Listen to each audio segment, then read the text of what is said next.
Okay, so I'm going to start doing a series of tutorials where I model bits and pieces that are similar or kind of examples related to objects that the students are making in class. So we're working on this kind of insect robot. I built this piece here. I probably won't do this center one. This just kind of has a Boolean kind of modeling setup. But I do have this piece here in the center. Let's hide this one. Right, so it has a shell-like structure. Some students have been looking at wasps and praying mantises and things like that. So kind of around the body, there's a sense of there are these multiple shells that wrap around the body structure. So I'm going to do something like that to show a few tools and spark some ideas for students. So let's go ahead and jump into the next. Into a clean scene. The other thing I'm going to mention here is that I think the other part of the goal is how do I use just simple primitives to get started, right? I don't want to do anything fancy at the beginning because I want people to see like how the primitives can be used to kind of rough out a shape and then make it editable and start adding some detail to it. So let's go ahead and start with a cylinder, right? And I'm going to make this go down the Z length, because this is the idea that maybe this is kind of part of the central body. All right, so the other thing I guess I want to be able to look at the shading that's on there, right? I also have these 1, 2, 3, 4. It has 4 segments on it. I'm going to actually make this just one. Now, you'll see in a minute, I actually do want some cuts in this. But I want to reduce this down to the simplest little shape where I can make the big edits, right? So I get the general shape and then I'll cut into that and I'll make some tweaks to that and then I'll cut into that or add edges. So I want to start as simply as I can so I make sure I get the shape the way I want it. All right, so once I have this here, I'm just going to go ahead and hit C to make this editable. So it's now a polygon object. I'm going to go into Live Select and polygons, and let's just get rid of all those on the ends. I don't need those, right? Because it's going to be kind of a hollow tube.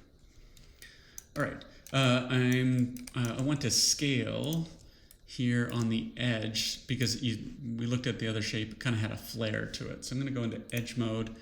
And as long as I have one of these transform selection E tools active, if I double click, it will select all the way around a loop, right? So this is a loop here. If I double click on this one, it won't select anything more because that's the end of the loop, right? It runs into the, so it's like a path, right? And so it's, as long as it knows clearly what the next path is, it will select that, right?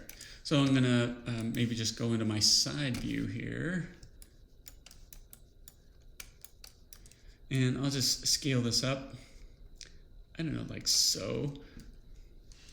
And I'm gonna grab the rotate tool. If I wanted to, I could make it snap. Maybe I was like, okay, 30 degrees is my angle I'm gonna use here. And maybe I scale a little bit more. Okay, so in the piece that I had, it wasn't just a straight line. It had some tapering to it, right? So I'm going to add some cuts into this. But the first thing I wanted to make sure that this is generally the basic shape. Even though it's going to kind of dip in and out a little bit, this is basically it. And I didn't have to worry about the other segments in there distracting at the very beginning. So now that this is, I have this end piece, I'm going to right click and say loop or path cut, right? Which again, the hotkey is K and L. So I'm going to put one cut about 1/3 of the way from this edge over here. I could actually, the default here is for it to be 25, 50, and 75, or however you want to look at it. It's divided into quarters where the cuts are, but in this one, I'm just going to eyeball it. So let's put a cut there, and let's put a cut there. That seems fine. So you can see those in there, and then I am going to grab the scale tool, double click, and I'm just going to taper this one down just a little bit, and I'll taper that one. So I get this nice curve, I guess, to it. The other thing I'm going to do is I want it to have like a little lip out here. It's almost, I don't want to say like a fang, but the shell kind of protrudes a little bit. So I'm going to change to the rectangle select and go into point mode. And in this top view, so I can see what I'm doing, I've got this one here. You can see this is selected. I can see that I'm not selecting other points that I don't want. And then I'll just drag this out a little bit. I'm gonna, hit the space bar so I can select. Maybe I'll pull this one.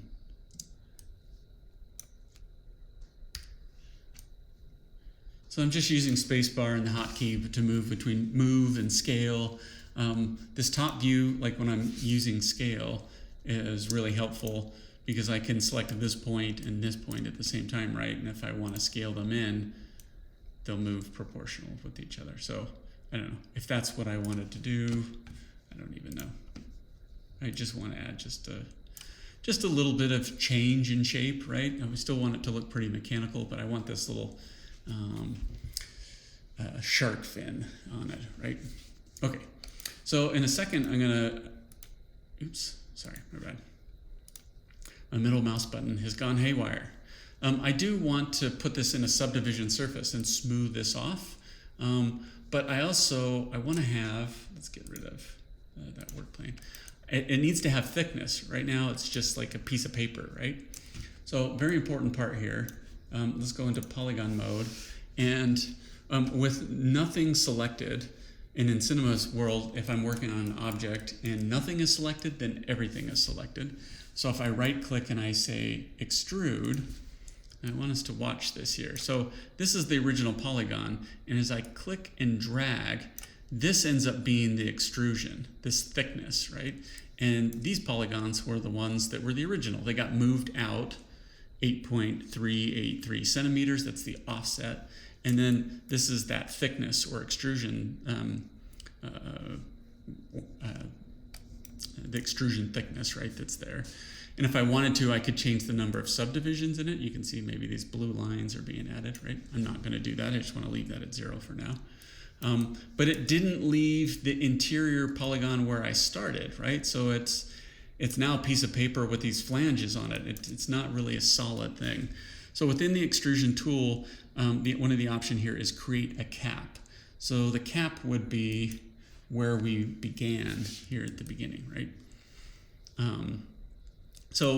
One thing that's very important though is this is really, this does what we want right here in this instance. But later on, if I was making, say, an extrusion here, and I pulled that out, and if I were to delete it and select the polygon, you can see that it left a polygon right there on the surface. That's not really what I would want. If I were to put this in a subdivision surface, it would kind of create a mess. It would create a weird pucker there. If I delete that polygon again, you can see that it goes through to the underside to this part, right? So there's that other polygon where we were before. So I don't want to do that. I'm just going to deselect. So just the next time if we come back to extrude, make sure you turn turn the create caps off as you're working. All right, so I now have thickness. I now have this little funky shape. Now it's time to smooth this out. And we're using subdivision surfaces. The big thing about this is that I don't have to have 84 subdivisions and be able to try to shape all those little points to get this here. I only had 16 segments around the radius of my cylinder. So let's go ahead and put this into a subdivision surface, and you can see, voila, I get something nice and smooth, and it's creating these additional subdivisions. So it takes one polygon. Let's look at that actually. Right, so one polygon turns 0. So this polygon is going to become 4 polygons, and those 4 polygons, if I divide it again, are going to become 16 polygons. And if I do it again, it actually is exponentially become 64 polygons, right? So the default on the subdivision editor is 2. I like to turn it up to 3 because usually to get a really smooth render, a lot of defaults in programs would be 2 in the editor and 3 in the renderer, which just means while I'm working in here, don't do quite as many subdivisions, but then when I render, let's add another one to it so it's a little smoother. Okay, but I'm just going to leave it at 3 and 3. I like it that way because that's what I'm going to use for the renderer. I want to see what it's looking like now. Okay, so this looks pretty good, and you could just leave it like this on these ends, but I want to have slightly hard edges.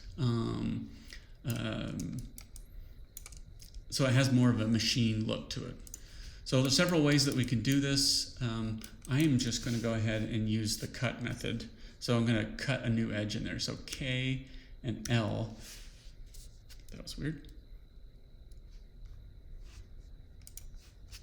K, L. Okay, there we go. So you can see it's showing me the smooth subdivision surface underneath, and then it shows the polygon cage, the real rough one that this is, right? So you can see all the work that it's doing for it as it's smoothing. And as we talked about when we modeled our couch, these edges here, the further, larger the distance here in the between these edges, the more rounding is going to happen. So really there's, in this case, the edge over here, let's get out of this for a second, go back to the live select. So along this surface, when it's trying to round from this one over to this one and through this one. This is where all that rounding would happen. But if I come in here and I put a new edge really close along here and really close along here, then the rounding is just going to happen between these two edges over that, right? And this happens like from this edge to this edge all the way across. There's all this rounding and smoothing going on. So let's go back to the subdivision surface.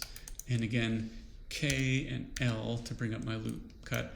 And so depending on how tight I want that to be, I'm going to put something really close here along the loop. You can even see the percentage, right? If I wanted to, I can snap it to 25% increments is what the default is here. I'm just going to make it like something like 2%. And I'm going to do another one down here at the bottom. And again, I'm just holding on the left mouse button and clicking and dragging, and I can get a sense of like where that cut is. Right? And that percentage just means how far along the distance between an edge over here and the edge over there. Right? So you can see that's already, I get kind of a tighter machined edge, but it still rounds off a little bit so it doesn't look too CGI. It catches the light kind of nice. Right? So let's go back over to this one. And I'm going to do the same thing. I'm going to put a cut in here, but I'm going to do it right up close along the top. I'm going to put one actually just below that edge. So now I get, let's see if we can see this really well. So this is kind of tight on that edge, exactly what I want, but I'm not going to put any other loops underneath here. I want this to be a little softer, right, as it rounds off there. But that's pretty good. I kind of like that. Okay. Okay, I have just a few more pieces I want to add to this. So let's turn off the subdivision or the loop cut here. Right, so I put these cuts in here. If I wanted this cut to be tighter, you know, maybe I put a loop slice right here and one right here. I'll let you decide, right? It's your piece, however you want to make it. But the one thing I want is a little bit of division between, like right now, this is just one smooth section, right? And so what I'm going to do is split or bevel these edges so I get some new ones in here so that I get kind of these shells laying on top of each other a little bit. So I find when I'm working, especially for new students that are used to subdivision surfaces, it's good to toggle this on and off. And the hotkey for this is Q for that active subdivision. So even though I've selected this, it goes up to the generator and turns it off, turns it on and off. So that's just Q there. Let's go to double click on this edge, and double click on this edge. And I'm going to right click, and this time I'm going to say bevel. And I'm going to bevel this out so I get a little, I get some new edges. I'm also going to turn it on so I get one subdivision in there. So sometimes you need enough cuts what I'm going to do here is take this edge that's running along here and inflate it a little bit. And I need this one to stay where it is, so I get kind of a pucker in a good way, right? So let me double click here. And I'll just go with the scale tool, and I'm going to just flare this up a little bit. And let me do this one as well, just flare that up. And then let's turn on the subdivision surface. So you can see I get this body segment. And if I want to, I can make it more pronounced. Maybe I'll do this one as well.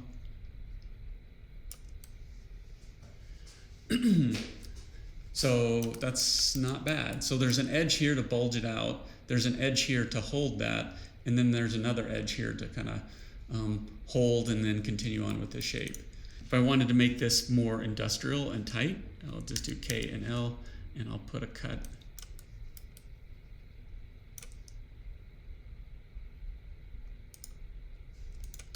And let's come back over to this one. And again, this is sometimes it's hard to see where they are when you're using that subdivision surface. So sometimes I'll just put that in there and hit Q so I can see where it's at. All right, and if I don't like it, maybe I'll just undo it. And if I want this edge up here to be a little tighter, maybe I'll put this there. Right, so now I get this more machined edge. So maybe I'm going to do a couple undos here. So maybe I'll just put the cut up here along the top, and I'll let this be a little smoother, right? And I'll put this one here as well, because that mimics this one a little bit, right? We made it tight, and then it kind of smooths when it rolls under. All right? So many different ways we could do that. All right, now we're over 15 minutes, so I need to stop messing around. So this is a pretty cool shape, right? Keep in mind the measurements. I just left this at the default. I think in the other project, I left it at just 200 centimeters, so maybe, again, along the Z. Let's just make it just a little bit smaller.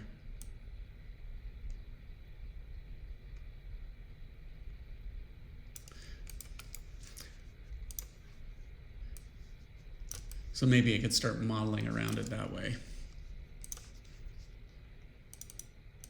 It kind of fits in there. So it's kind of wrapped in a little shell. That's kind of a fun shape, right? And I could do lots of little machine edges or springs or whatever. Okay, so much covered. Subdivision surface modeling, this edge loop modeling, can be a little tricky. Don't go crazy. Another thing is when you're adding these loops to tighten edges, you kind of want to make sure that you have most of the shape already settled. Like this is pretty good. I'm not going to do any big changes to it, but I do want to put these final polished edges on here, whether I want it tight or loose or these little bolts. I don't want to come back and do any big changes at this point on that shape, all right? Especially as you're just getting started. Okay, I think I'll call that good. Hope this helps.